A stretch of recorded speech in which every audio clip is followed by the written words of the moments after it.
It comes in a hadith, Hazrat Aisha radiallahu anha says that Nabi Kareem sallallahu alayhi wasallam used to awaken his family members and tell them that stay awake in the last 10 nights of the month of Ramadan and say search for the night of Laylatul Qadr.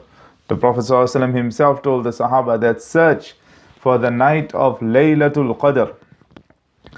Now, once Nabi Kareem sallallahu alayhi wasallam came out from his tent of i'tikaf and he told the Sahaba that I came to inform you about the night of Laylatul Qadr, but I was made to forget.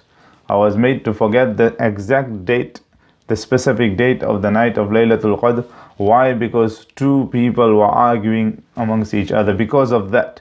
So that was the reason where the Prophet ﷺ was made to forget. At that time, that reason was shown. Obviously, the wisdom of Allah subhanahu wa ta'ala is even greater. That if that one night was highlighted to us, then throughout the year we do nothing. We'll just perform ibadat in that one night, and then throughout the year we'll just relax. So Allah subhanahu wa ta'ala wanted to keep us motivated and continue searching for this night, especially in the last 10 nights of the month of Ramadan. And ulama say that there's a great chance of this night being on the 27th night and the 29th night of the month of Ramadan, which we are actually in at the moment.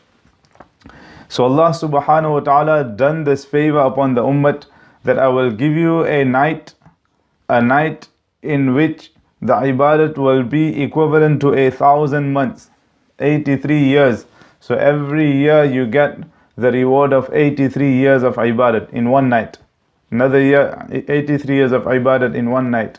Another year, 83 years of ibadat in one night, and continuous. 1,000 months, ulama explain, mufassirin say that this was just to highlight how important this night is. It could mean thousands of months. It could mean a lot of reward and a lot of ibadat Allah subhanahu wa ta'ala is willing to accept in this night of power.